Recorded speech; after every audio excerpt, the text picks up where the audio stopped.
Team Fortress 2 is filled to the brim with unique and satisfying movement mechanics. Rocket jumping, sticky jumping, and their derivatives are deeply woven into the fabric of TF2. Unfortunately, only 5 out of the 9 classes have some sort of special movement ability available to them, right?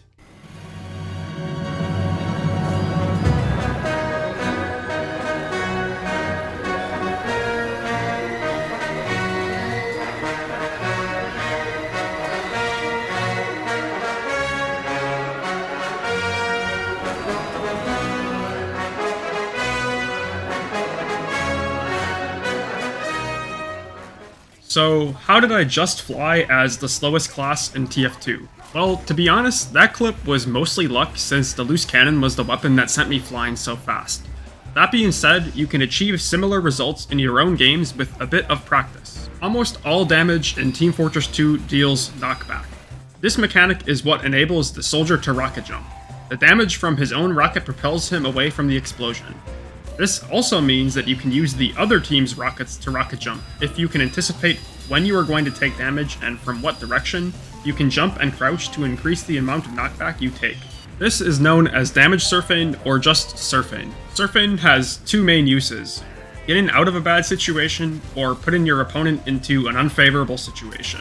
I'm not going to get too in-depth about which of these you should be doing because obviously it's very situational. Before I get into more specifics, I need to point out one thing. Damage surfing is an unreliable source of mobility when compared to rocket jumping and company. Reasoning for this can be boiled down to 2 points. Firstly, in order to damage surf, you must take a significant amount of damage. This is obviously not possible if you're low health, and not desirable in many situations as well. I'll talk more about when damage surfing is a viable option a bit later in this video. Secondly, in order to surf damage, you need to successfully read your opponent. Damage surfing is only really relevant at close ranges. At long ranges, instead of surfing, you can just dodge the projectiles, or in the case of hit scan damage, fall off means you won't be taking significant enough damage to surf away. Therefore, surfing damage in most situations cannot be reactive, but rather predictive. Take Soldier for example. You need to predict when and where the soldier is going to shoot his rocket. You cannot possibly react to it if he is up close. There is no guarantee that your opponent will shoot you when you expect them to. Sometimes when you expect to get shot, you just end up awkwardly jumping around. Damage surfing is not a reliable tool for general mobility like rocket jumping, but rather a secret weapon available to you in certain situations. Generally speaking, damage surfing works best when your opponent is under pressure to kill you as quickly as possible. If you're a medic caught out in the middle of nowhere alone, it is unlikely that you will be able to damage surf away from an experienced soldier player because he has all the time in the world to make sure that you die. Compare this to the same matchup but in the middle of your whole team. The soldier is going to die soon because you're surrounded by your teammates, so he will be rushed into firing his rockets. This is when you have the best chance of surfing. The takeaway here is that mechanical skill does not entirely replace good positioning. Damage surfing is definitely a get-out-of-jail-free card a lot of the time, but it shouldn't be relied on too often. For this video, I will separate surfing into 3 separate categories depending on the source of the damage. Firstly, there is explosive damage, so rockets, grenades, and sticky bombs. Secondly, single-fire weapons such as shotguns and melee weapons. Lastly, automatic weapons such as sentries, miniguns, pistols, and SMGs. I'll start with automatic weapons since they are by far the easiest damage type to surf. The only variables that you must consider when attempting to surf damage of this type is where you're trying to go and where the source of damage is. You want your body to be in between your target destination and the source of damage. When you jump and crouch, the damage will send you flying in a straight line away from the shooter, which, if lined up right, will send you towards where you want to go. Of course, once airborne and traveling at a decent velocity, you can airstrafe, so this doesn't have to be perfect.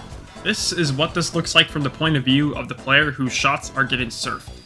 As you can see, there isn't really much counterplay to this. You either shoot them and they surf, or you don't shoot them and they take no damage. Single-fire hit-scan weapons make up the majority of damage sources, and in most interactions they function exactly the same as automatic weapons when it comes to damage surfing. You want to be in between your target destination and the shooter. The main difference is that they are single-fire, so the damage will be dealt as a burst instead of a stream. This means that you will have to pay attention to when your assaulter last fired and try to time your jump crouch. Also, your opponent has significantly more control over their weapon than something like a minigun or a sentry gun.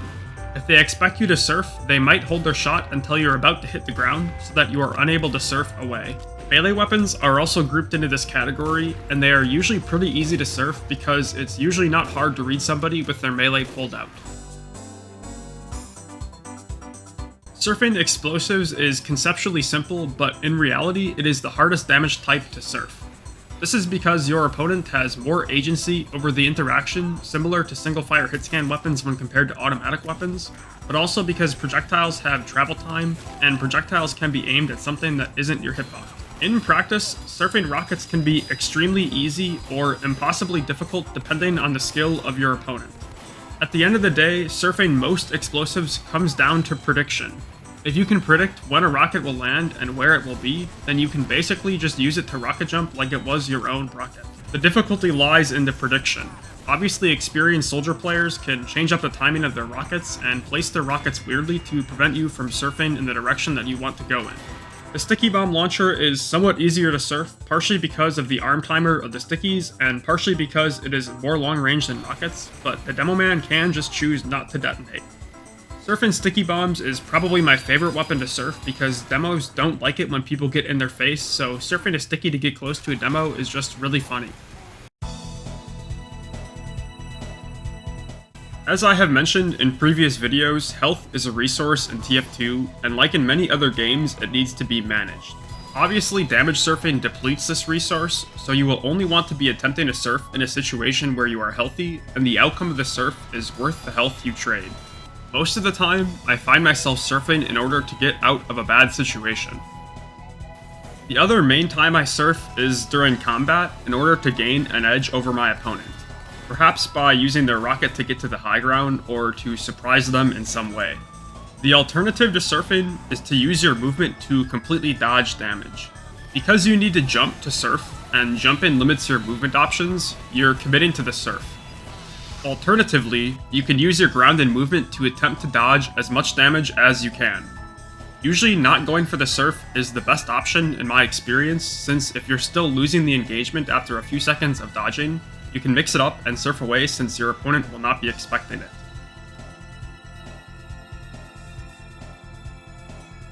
As I mentioned before, the majority of weapons can be damage surfed as long as they are dealing a significant amount of damage. The distance you will get is typically based on the amount of damage that is dealt, although there are some exceptions to this rule. For example, Pyro's flamethrowers all do no knockback except for the Dragon's Fury. The aforementioned loose cannon and other weapons that have a built-in knockback mechanic are also exceptions, such as the Force of Nature and the Short-Stop Shove. Also, the Righteous Bison, the Thompson, and Medic's syringe guns do not do any knockback, so for the one time you see one of these items actually being used this year, try to remember that.